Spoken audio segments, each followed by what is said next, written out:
I know, I know. I know. Okay, fine. I know. Greetings. An awesome Saturday afternoon to you.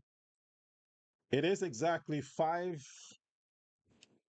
in the PM, and I'm honored to be here with you yet another day, yet another afternoon on yet another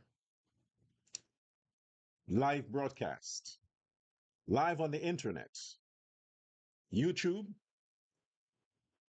and later portions of this live will be streamed on TikTok so that the word can continue.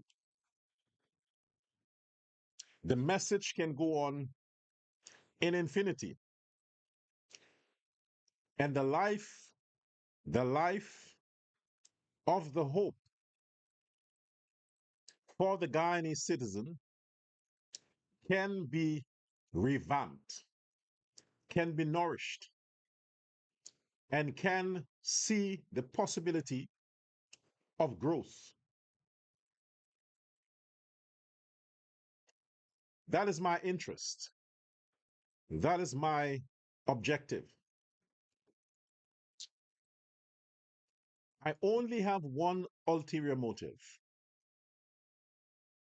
that every Guyanese citizen ascend to middle class. You see, I'm practical. I know that it is impossible. It is impossible. Not even God can make that happen. For every Guyanese to be upper class.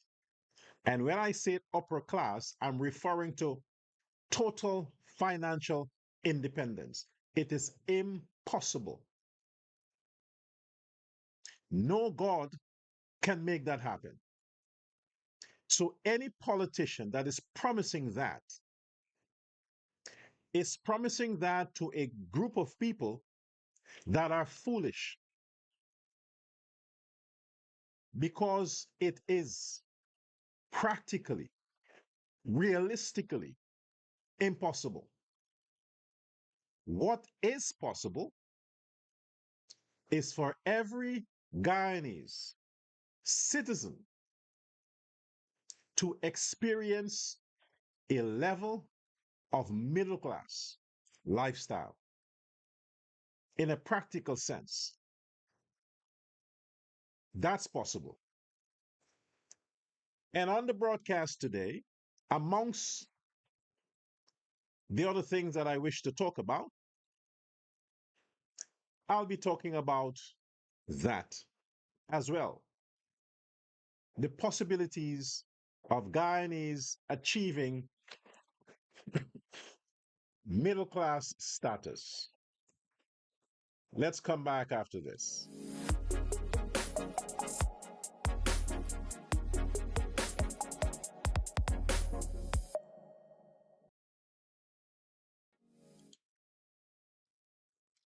So, before I get started, let's get to the acknowledgement of the faithful few. I have to say, faithful few. Lynette Singh, greetings to you. She says, I'm going to keep checking until then. Well, the then has arrived. So thanks for staying there. We have Kamta Kaulasa, greetings to you.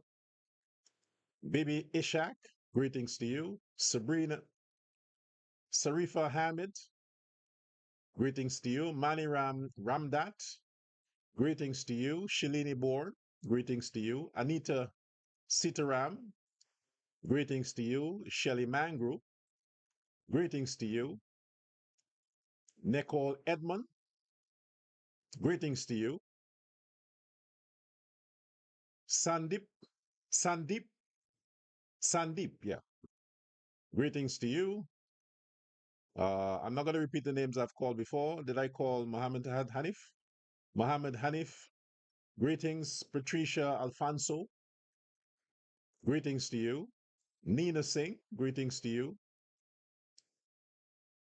Alina Kylum Kalyum Lachman. Greetings to you. Nalini Hamid. Greetings to you. There it is.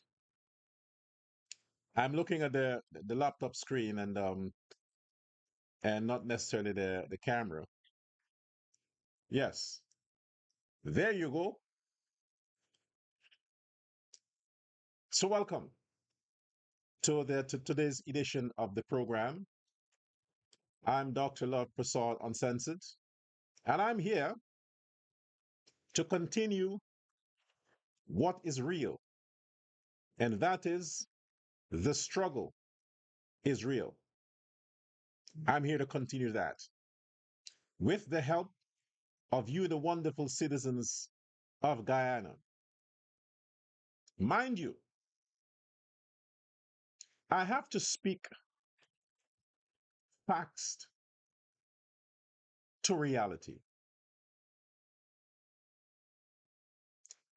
Despite all that has been said, I want to say this to you. What I want to say to you is that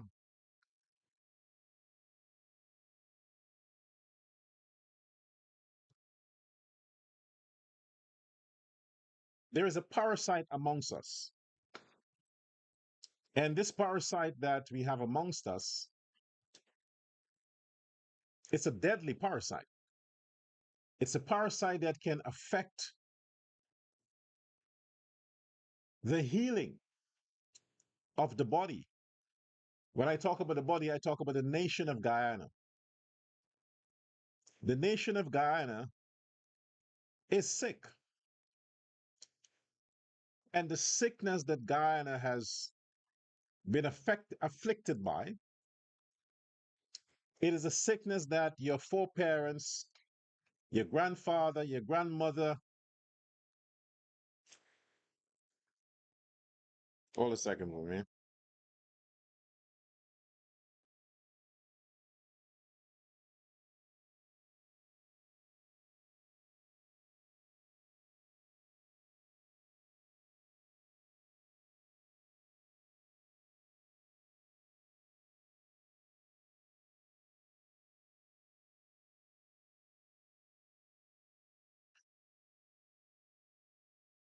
My neighbor is busy with his music. It's kind of affecting my audio right now. But nonetheless, yeah.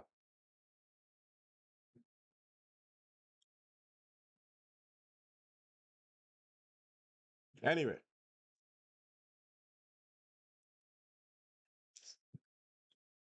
hold a second. I have to.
Yes.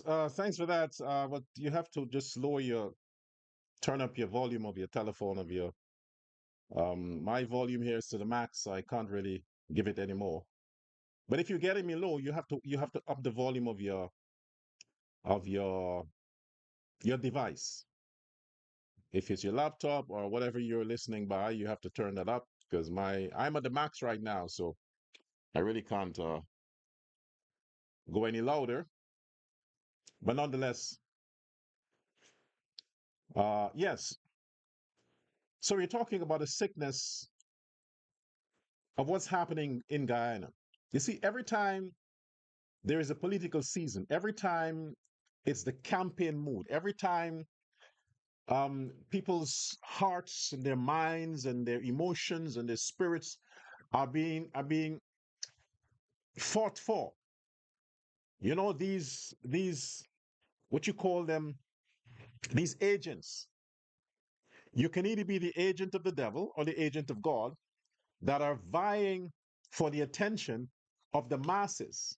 Because whoever sits on the throne, that determines what entity will follow whoever sits on the throne. Now, what you have right now is a situation of desperation. And I have a problem with that. People who are desperate compromise easily.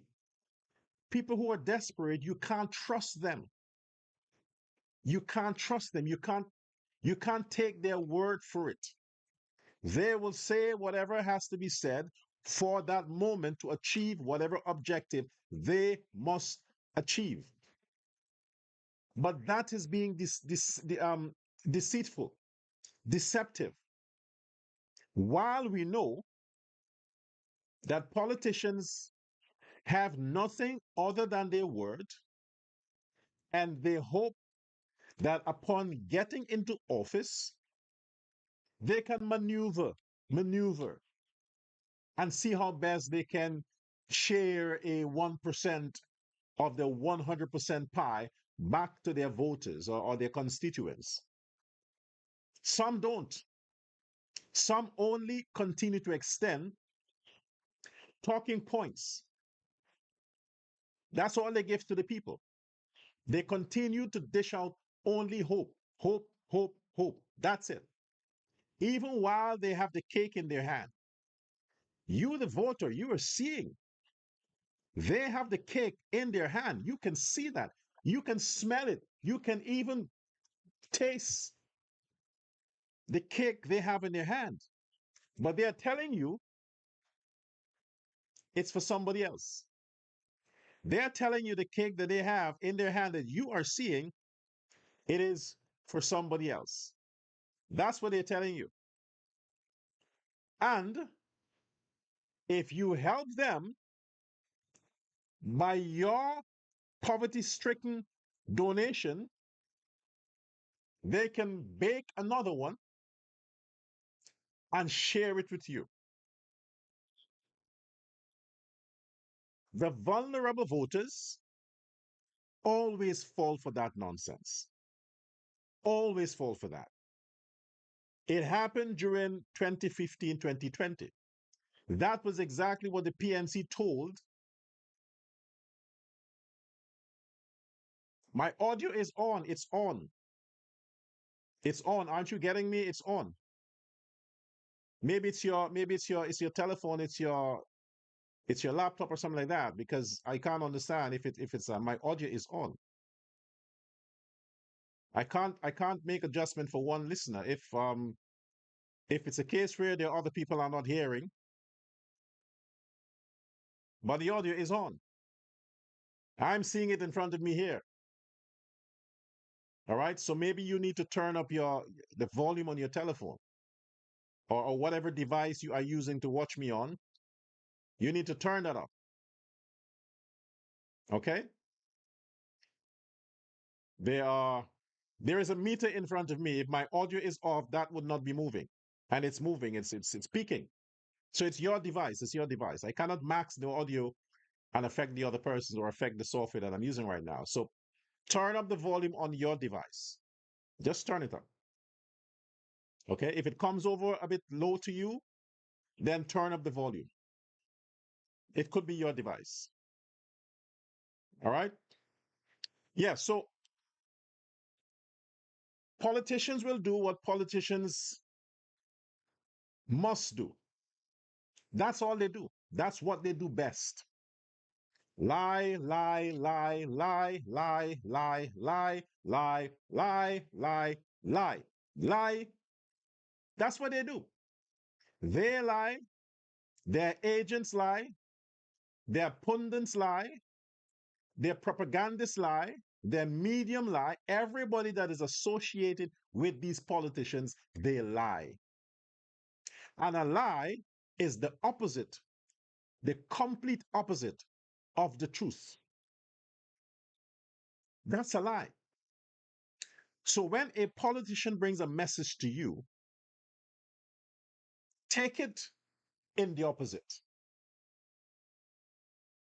Then is when you will not be disappointed. Disappointment comes when you put all your trust in the fulfillment of a promise somebody made to you. That's when you have disappointments. But when someone makes a promise to you, they're speaking. You receive it in that you're listening. But that's as far as it goes. When they are finished talking, go back to your life. Go back to your life. If in the process of you living, someone shows up and say, this came from X, then you shall recall, oh yes, X did tell me they are going to send this. Oh, so then they kept the promise. Then you come back in that moment. But when someone makes a promise to you, be it a commitment, regardless, a promise, it doesn't matter what it is, that they shall do this for you if you do this for them, whatever it is. After they will have finished making their monkeying themselves, forget about it. Don't go to bed with it on your chest. Don't fantasize over it. Don't have conversations about it. Don't use it as topic sentences for future discourse. Don't do it. Forget it. The only time it should make a difference is after they deliver. Then remember, okay, this person keeps their word. They are a man or woman of their word. I must reiterate, do not, do not believe politicians on the content of their words.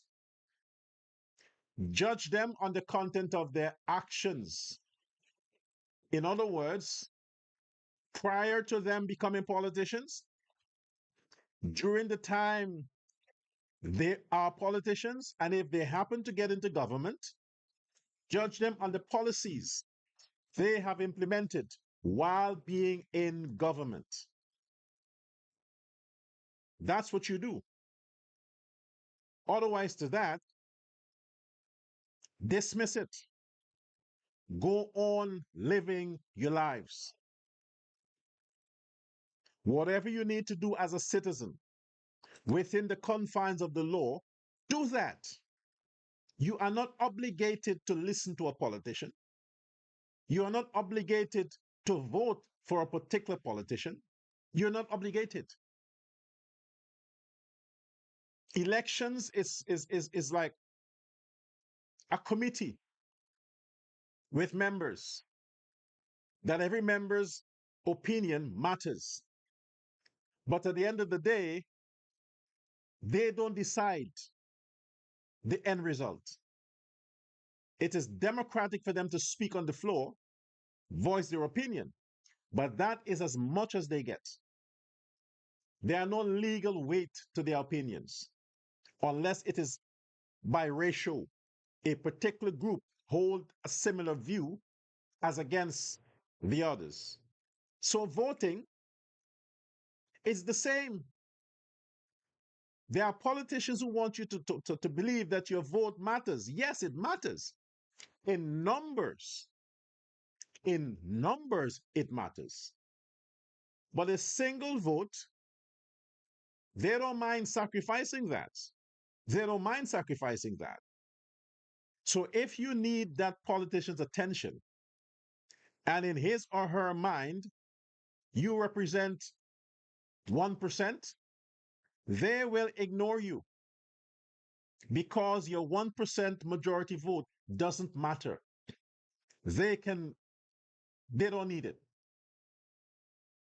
But if you are a part of a movement, if you are a part of a mission where you share a similar identity with persons of likeness,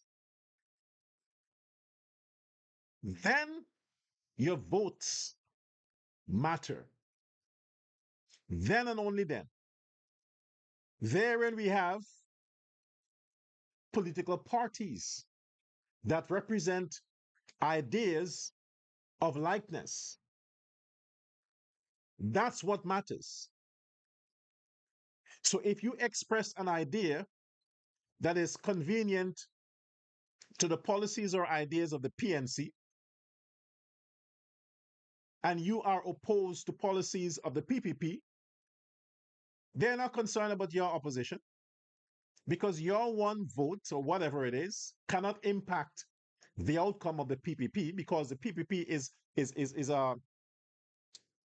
endorsed and grounded within a group that represents hundreds of thousands.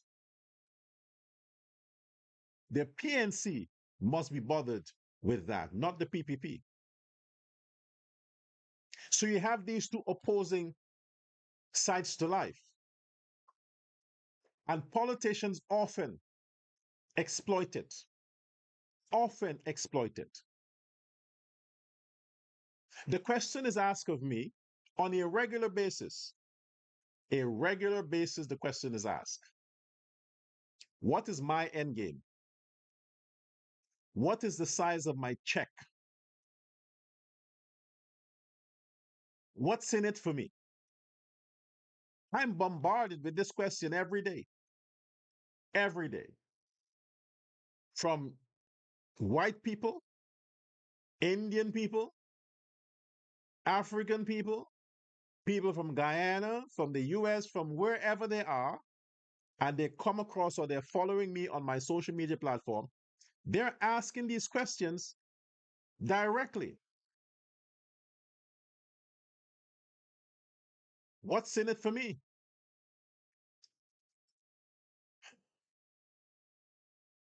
And this is the answer that I oftentimes share around. And I try to be consistent with that answer. I'm concerned about the security, economic security, social security, spiritual security, ethnic security, border security, within national security of the Guyanese people. I'm concerned about that. That's my passion. If all of that can be addressed, that will automatically upscale the average Guyanese to a middle class status. Middle class status. It certainly will. That's my concern. Because if the average Guyanese rises to a middle class status, politicians or wannabe politicians would not abuse them, would not think that they're foolish, would not go gallivanting around the country thinking that they're talking to a bunch of scums and scrubs and scrapes and whatever, and that can infiltrate their mind with idiotic things without questioning. That would not happen. So definitely, that's my end game. If every Guyanese can live at a middle class status, there will be no robberies. There will be a reduction, significant reduction in crime, the racial divide would be undivided.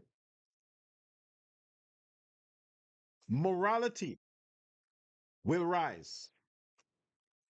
Education will become a norm because when people achieve middle class status, they have a lot to lose. They don't take that status for granted. They protect it. They seek to sustain it.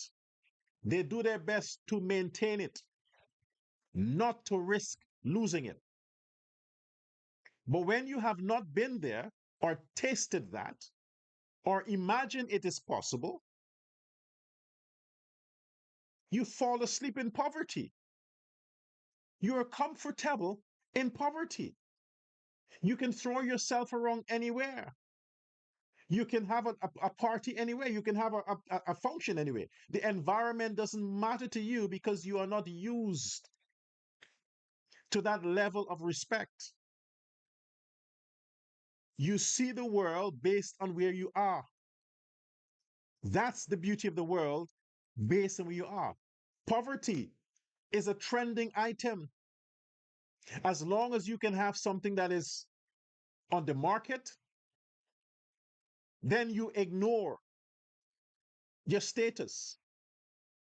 It's not about having a house that is livable. It's about having a Nike that is on the market, an iPhone that just came out. It's about that. Then you are distant from the reality of your poverty. It doesn't matter.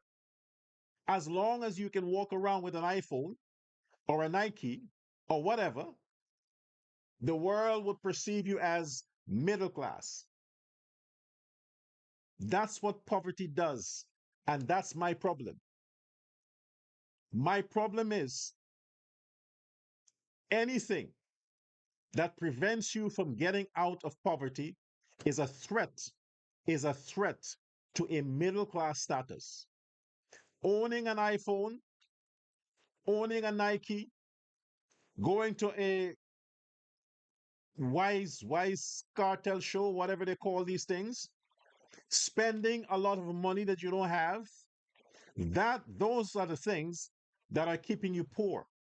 And those are the things that are a threat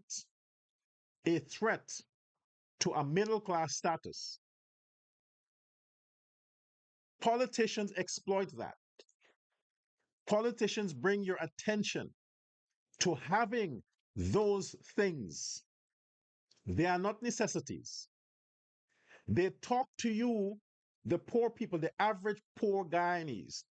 They structure their message to let you believe that they can deliver a future where you can afford an iPhone, a Nike, everyday McDonald's and Burger King and all these kinds of stuff. That's what they want you to believe. It's not about structuring their message and their policies to get you to a middle class status. No. Because the poverty now in Guyana, it's third class. It's not lower class. Under the PNC, it's lower class. On the Irfan Ali for the past, well, now 5 years, it's third class. I have an issue with third class. Third class encourages protest, burnings on the street, looting, murder, suicide, kidnappings. Third class creates an environment for these things to be possible. Middle class don't involve in those kinds of activities. They have too much to lose. Third class have nothing to lose. So they can risk committing these acts. Therein I pause. I want to go back to what I've been dealing with on this issue.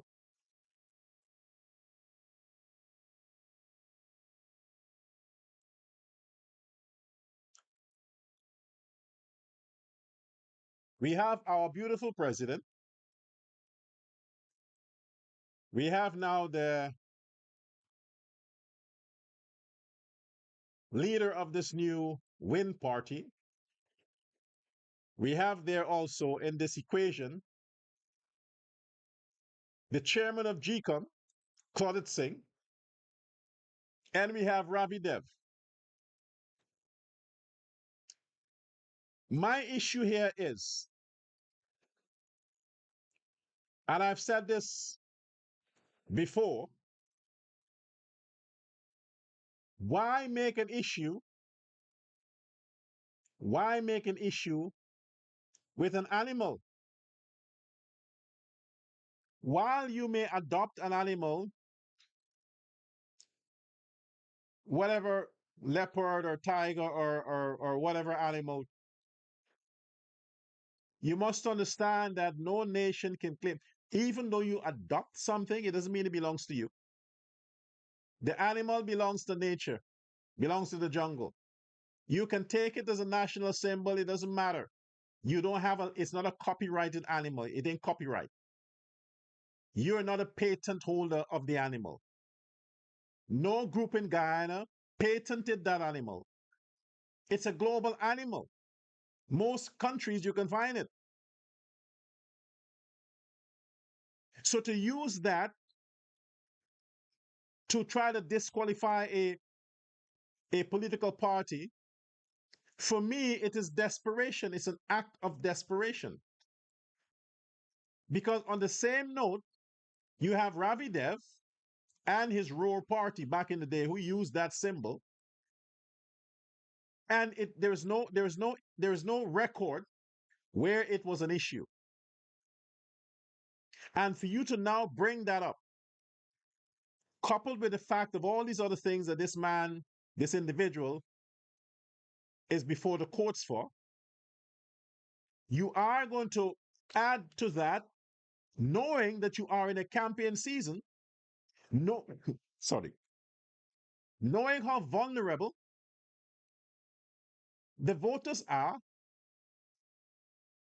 knowing that there are so many things that are being alleged that the government is this, the government is that, and GCOM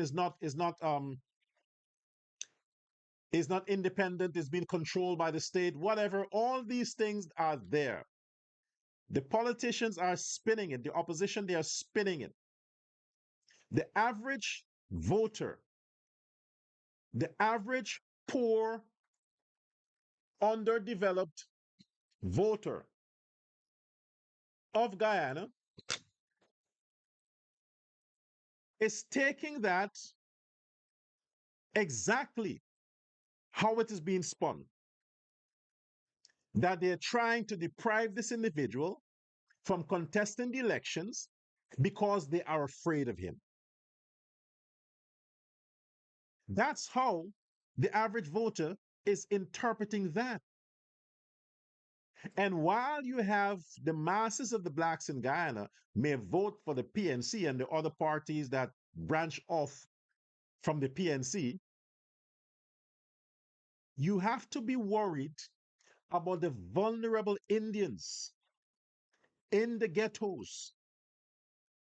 They're the ones who may have sympathy for this billionaire because of their hatred for what they consider neglect by the government towards their needs.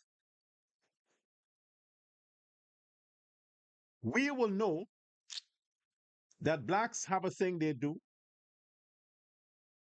They'll tell you what's on their mind. Black Afro-Guyanese will tell you right there and then how they feel about you. They will cuss you, do whatever, then they'll tell you that. That's it. Indians, they'll hold it. They'll hold it, and that would be their inspiration when it comes to anything that has to do with you. They wouldn't tell you. They'll smile at you. They'll come to your function.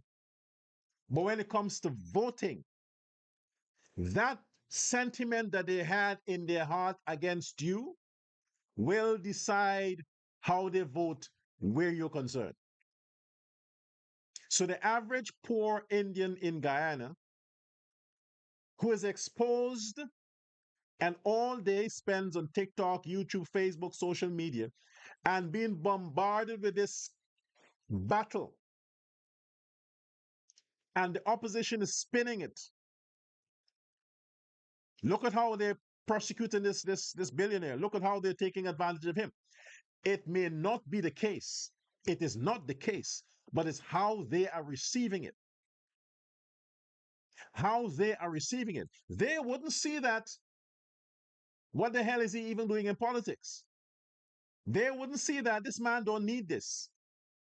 This man has battles to fight. He should fight these battles, get it over with, and maybe next 5 years, then decide to. In that time, he will be a little more matured and maybe clean his records and things like that. They're not going to look at it that way.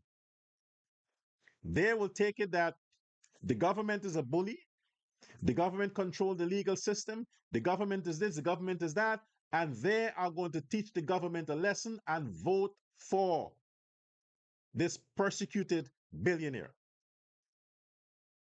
Every vote that goes towards Mohammed is a vote lost to the PPP, not the PNC, the PPP. So my opinion is GCOM should not have pronounced on that. It shows um, partisanship. It shows prejudice because the evidence is there, the facts are there. Why didn't you make an issue with Ravi Dev? There's no record that he had an issue with that. Why make an issue now with this man? And all these other people are coming out and talking about national symbol, national symbol. Why wasn't it a talking point back in the day? It is telling the average person that the government is nervous, that the PPP is nervous, that the PPP thinks that this man is a threat. And if you are nervous, your following would be nervous too. If you show signs of insecurity, your followers would show signs of insecurity. You are being suggestive. The subliminal messages you're sending to the followers of the PPP is that this guy could create a large upset. And then unconsciously, they will start to harbor sympathy for Muhammad and they'll vote for him because you keep projecting insecurity in your actions and it's displayed publicly. That shit happens, right? Let me break it down for those who don't understand what I'm talking about. They tell you when you go to the jungle or if you come across a wild animal, that animal can smell fear. They can sense that you're nervous and they attack you when they sense that you're fearful. Because when you start to be afraid, when you start to entertain these thoughts, the level of your blood changes. Your body starts to emit a certain scent. Animals can pick it up. And the scent is usually an inviting scent to the animal that you are weak, you're vulnerable, and this is the time to attack. On the same side, when an animal is in heat, that female animal gives off an odor. The male picks it up no matter where he is. He can smell it. Hey, she's in heat. She's ready. He knows if he goes, it's a yes. Because we give off that energy. The same happens collectively when you're dealing with the universe. If you are going to pursue a woman as a man, from your approach, she can tell if you are nervous, if you're fearful, and insecure. And if she senses that you are insecure and fearful, she wouldn't give you the time of the day. because you being nervous is going to make her nervous, as if you want to do something bad to her. Because confident men always have good intentions.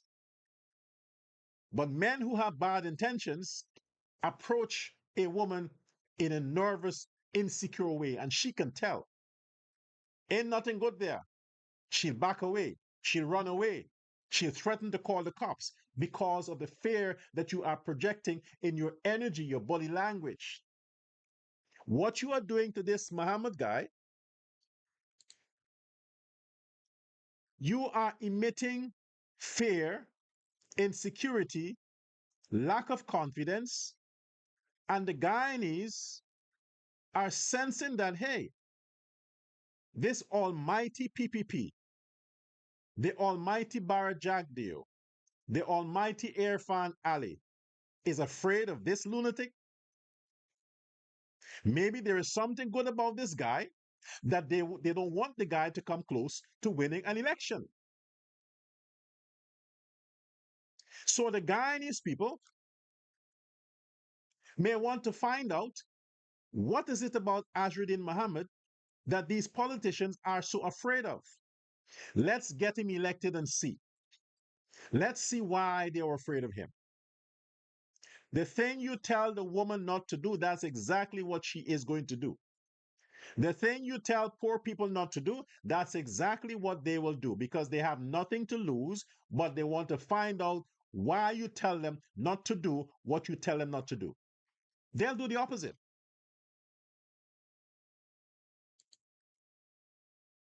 Stop attacking the man. Ignore the man. Don't give him more publicity. Don't give him more mileage. Ignore the man because they can prolong this thing even if this Win Azruddin party changes their symbol. They can prolong it like they are prolonging this Adriana case until September and use that to remind the people, you see how they terrorize us, you see how they're this, you see how they cover this up, and it will affect the voters. It will affect the voters. Let it go.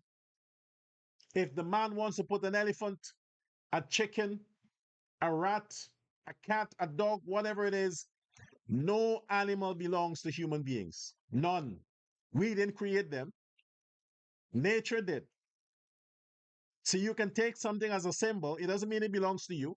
You don't have the copyright. You haven't patented it. It doesn't belong to you. Leave it. Focus on what's important. And what is important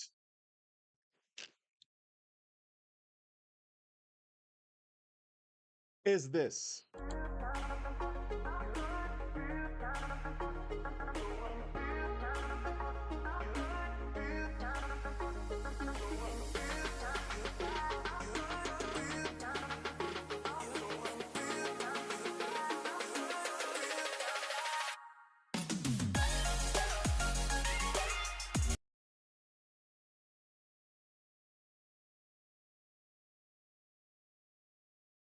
I had to show it. I had to show it. That's important. That is the man, the drunken man. That's an old video. It's an old video. But the point is, I need to remind you that's the man that wants to be president, that goes to some bottom house, zinc, zinc house parties for free rum and tries to get women's attention by dancing, and none of them acknowledges him. That's the man that wants to be your president. That's the man. Let's play it back. Let's play it back. Let's play it back.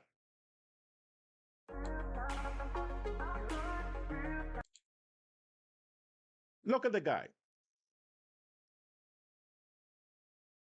He is as drunk as hell. The women are not impressed. They are trying to stay as far back as possible. This is what you talk about. This is what I talk about when I talk about the lack of confidence. That's what I mean when I talk about fear and nervousness. The women in that session, the women in that bottom house ghetto party, whatever it is, you know these names they call them. I have to get familiar with the terms. Okay? The women there looking at that, they can sense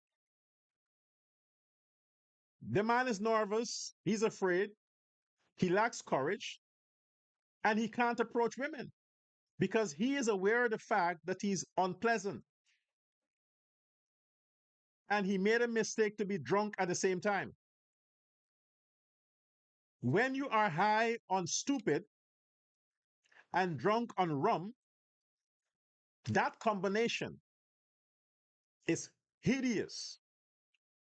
You think alcohol causes women to see men pretty?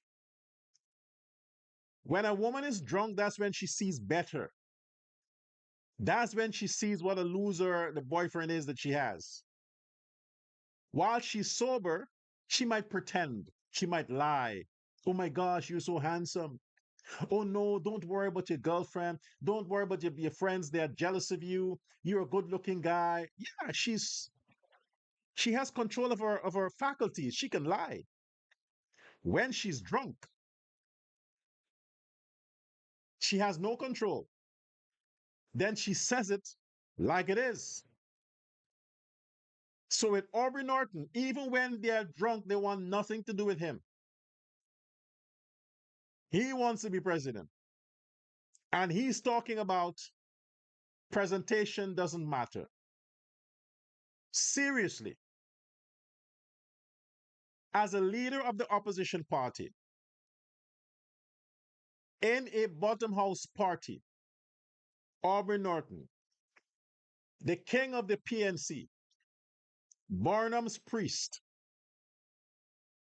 with a plastic cup filled with free rum, surrounded by all these ghetto Negroes. None of them give a shit about him. None of the women wanted to dance with him. And he is the leader of their party.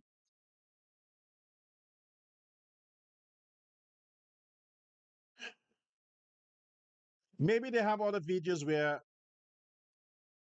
some women who are sober dance with Aubrey Norton. But when you go to vote in September, think about that. Think about that guy going somewhere to represent Guyana, and there's a session, a function, and he stands there like the nerd in the room that no girl wants to have anything to do with, spinning around to see who makes eye contact with him and give him a smile as a welcoming invitation. That's the idiot that wants to be president.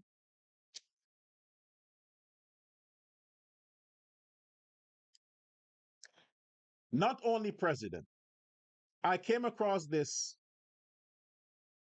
somebody forwarded to me. I thought I'll share it.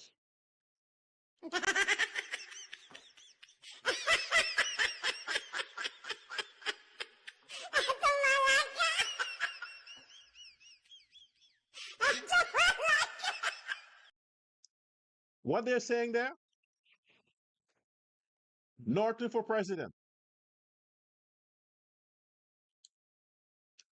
Norton for president. Let's play it again. Norton for president. That's at the Starbuck Market Square in Georgetown. That's at the Starbuck Market Square in Georgetown, Region 4, Georgetown, where the PNC stronghold supposedly inhabit. Starbuck Market, where you have most of the vendors, most of the persons who occupy that area are Afro-Guyanese, PNC supporters.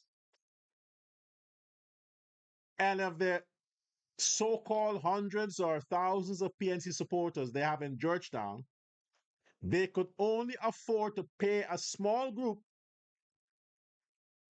to come out and shout Norton for president.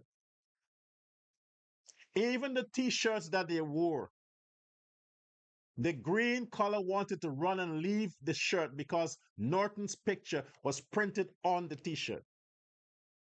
Even color don't want associations with Norton. That's why he's so black. I mean dark.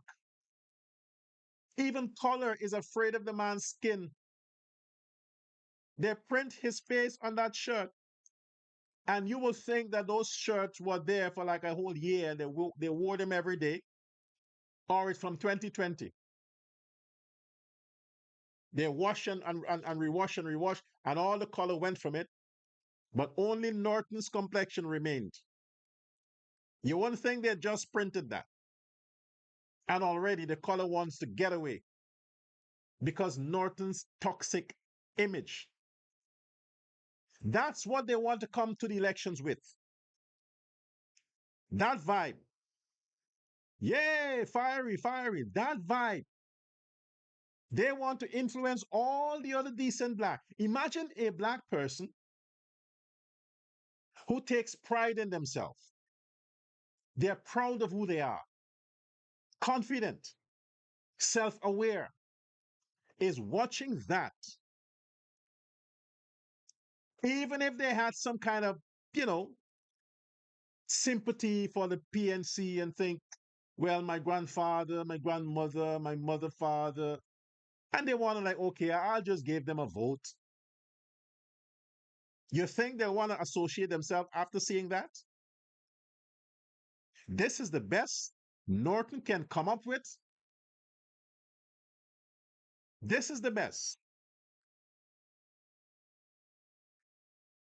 Look, I said before that you have a lot of attractive Negroes in Guyana. Attractive. But what is it about Aubrey Norton that every time you see him somewhere, the people, the Negroes that are close to him are the ugliest? They're fucked up. Everything about them is messed up. You think they came from an African jungle. They're now visiting civilization and realize that shit, we have to do some reconstruction here. I mean, why is it that Norton's circle is so unpleasant? And look, like I said, they're beautiful black women. They're beautiful. But why is it that they're not in the PNC? The people in the PNC just happen to be the ugly ones. Every time there's some protest, every time there is some activity that involves the PNC, only the unattractive ones are coming. You think the pretty ones want to be associated with that kind of ugliness? Of course not. I mean, look at that. Even the Indian guy that is in that, the ugliness rub off on him. Yeah, it's like a parasite. That's the parasite I'm talking about. That is making the Guyanese people sick. That ugliness. You have to vote Aubrey out of the PNC. You got to get rid of him. Nomination day is coming up. The PNC need to do what they have to do to get rid of Norton from the top. If you want a chance to secure some seats in the parliament, you have to get rid of Norton, no matter who you put at the bottom. The voters are seeing him first. And when they look at him, in no way they can go ahead and continue. No, in no way. Oh my gosh, no, hell no. They don't want to check the others. Guilty by association. Aubrey Norton is what you call ugly with benefits. When you're with him, you can consider that ugly with benefits. The benefits are you get fucked up just by associations with Aubrey Norton. It's terrible. Let it go. Let the man step down. Put Muhammad,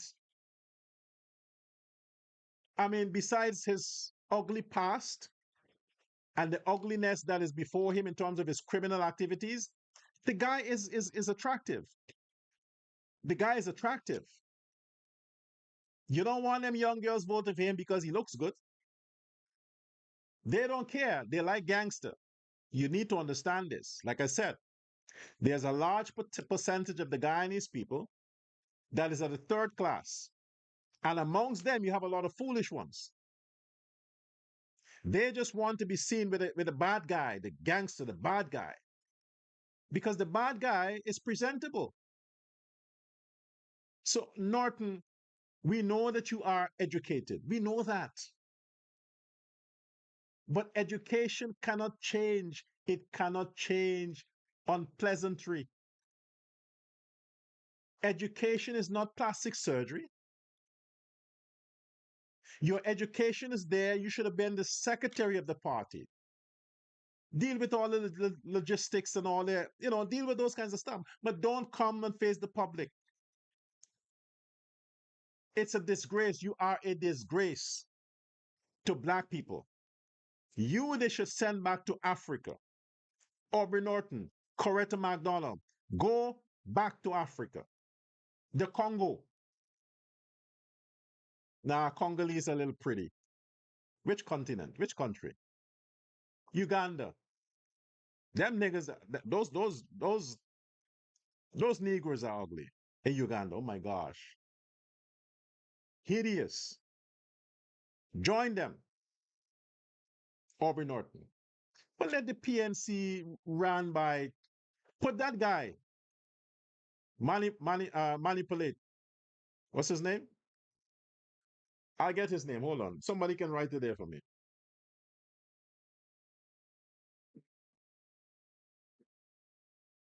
Fetish, manipulate, manipul. Yeah, let Manipul get to the leadership. Let's have that. Have Manipul be the presidential candidate for the PNC. Bring back Kemraj to be the presidential candidate for the AFC. We have the Muhammad guy with his win party. We have Irfan Ali. 4 Indians. Let's see what happens. It's a level playing field. Let's test. Let us test the profundity of the racism within the Afro Guyanese. Let's have 4 Indian contest the elections. Forget about the others. The other 20 parties. They are irrelevant. Forget about them. They'll get a few, I mean, these women that have parties, they'll get a few horny men to vote for them thinking that they'll get something in return. Forget about them. Let's deal with the PNC and this. Now Ashruddin Muhammad is now relevant. He's now relevant.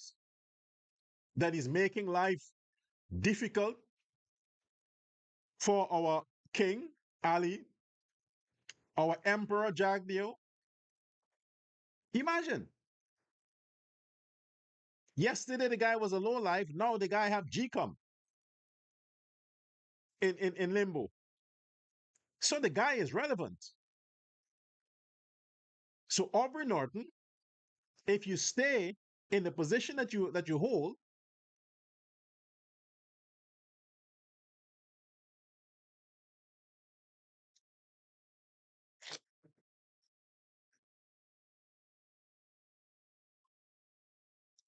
if you stay in the position that you hold, Aubrey Norton, you are going to lose the black people to Ashruddin Muhammad.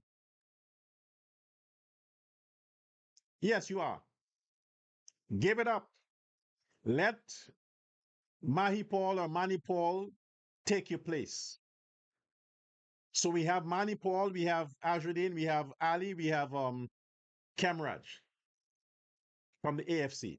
Let's see what happens. It's a level playing field now. But you are sacrificing the future of the few black people that still want the PNC to stay in existence. You're sacrificing their future. You are ruining it. You will ruin it for them.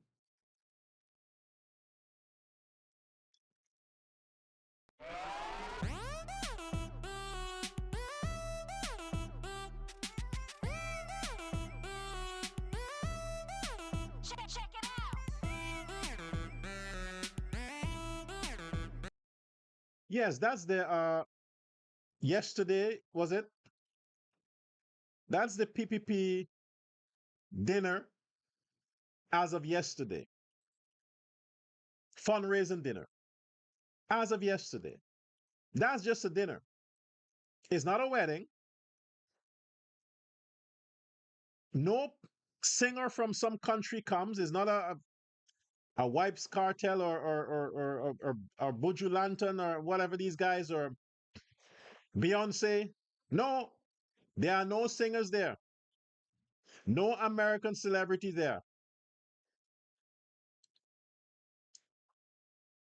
None of that. Just simple old Ali, Jagdeo, the PPP, trying to raise some funds to have the campaign throughout the country because campaign costs money. Look at the crowd.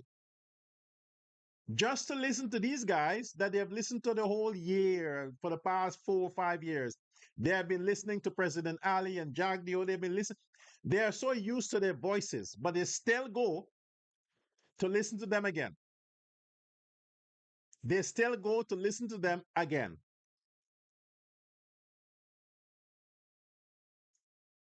That's what we are risking. PPP, that's what you have. That is what you have. And that's just one area.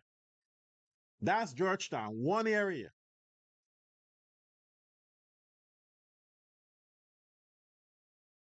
Focus on that. That's how come the people believes in the mandate, in the programs, in the policy, in the actions of the PPP. They come out to sit down and hear the same thing again and again and again to show their solidarity because they believe in the PPP. They believe in Ali, they believe in Jagdeo, they believe in all of the persons in the PPP executive that were entrusted with a mandate to make Guyana safe again, great for the first time, and keep it on that path. Why would you want to distract the people with that nonsense with Azradine and Animal and all this bullshit? Look at what you have before you. That greatness, the best crop of Guyana is behind you. The finest people of Guyana is with you. The most law abiding, the smartest, the independent, they are with you. Why would you want to piss them off by constantly picking a fight with that idiot that only has a chance amongst the ghetto? Celebrate what you have. President Ali, count your blessings. Count your blessings. There are many. You can't count them. There are hundreds of thousands. Those are your blessings. There is an event in Essequibo sometime, maybe tomorrow. When the event comes, count your blessing too. Spend no time on this Muhammad guy. Nobody's interested in him. You think people are, they're not. When you spend time on him, you are making him relevant. You are introducing him to people who are not interested in him. You're forcing it to their attention. Count your blessings. Your blessings are the 70% of Guyanese that will give you 10% majority in the parliament come September. Those are your blessings. This guy is not relevant. If you want to make him disappear, do not talk about him. Let the PNC worry about him. He is their problem. You can't afford to lose not one single Indian vote. Not one. And to the Indo-Guyanese, I tell you this. Azruddin Muhammad may be Indian by ethnicity, but he's not one of you. Remember, he is not one of you. Do you see the people he hang out with? Do you see the people that invaded his space, jumped in his pool? Yeah, he had to disinfect the whole fucking pool after that and shut it down for like a whole month so they can scrub every corner and fumigate the place. He had to do that. But did you see who had access to his house, his yard, his pool? You see, wasn't Indians, wasn't even the good black people. Azruddin Muhammad likes the ghetto. He likes to play dirty, nastiness, stink. He can smell those people, hug them, all that filthy sweat. So he's not one of you because the average Indian would not be engaging in those activities and people like that. Your mama didn't raise you so. Maybe his father raised him like that because when you're in this kind of corruption, you need ghetto protection.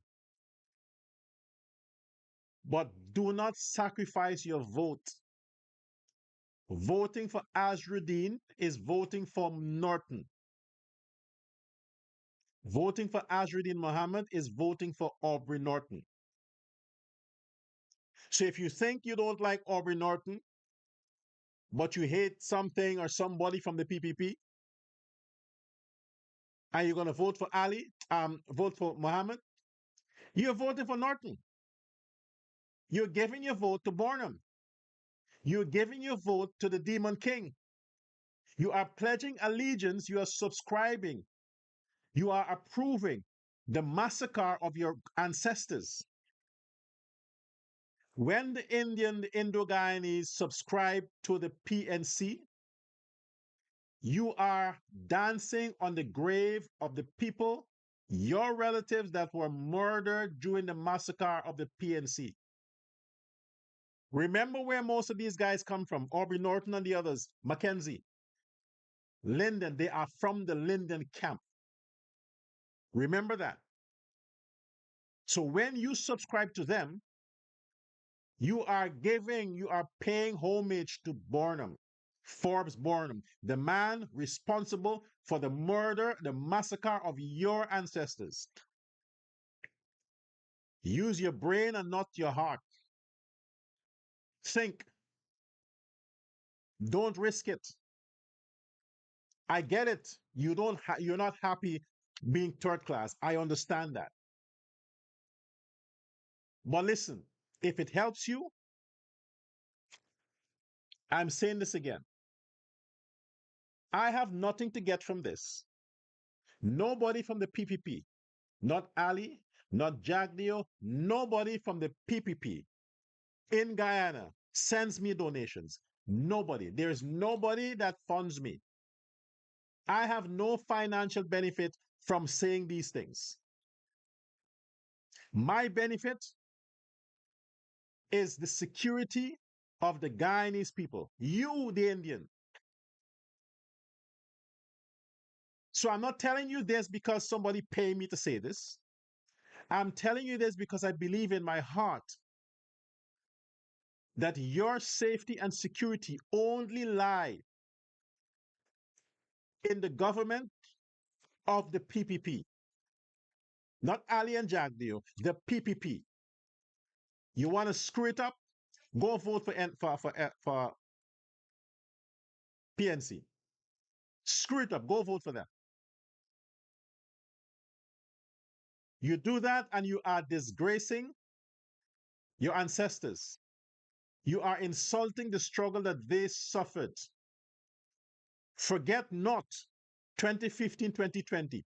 Forget not the riots in 2020. Forget not a few months ago, Doubleday Hotel. Forget not what they did to your family.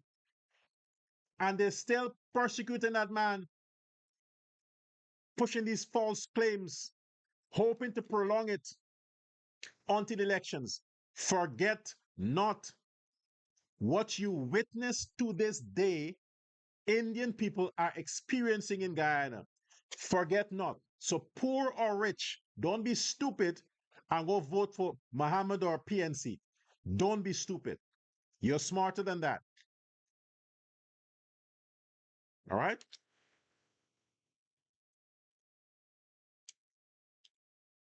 Enjoy.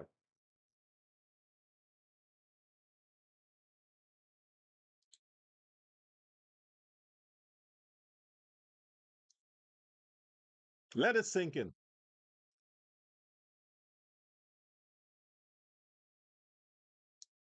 Let it sink in. That's what you have. All you see is beauty. All you see is godliness. That's what you have. Don't take it for granted. God has given you that. Count your blessings.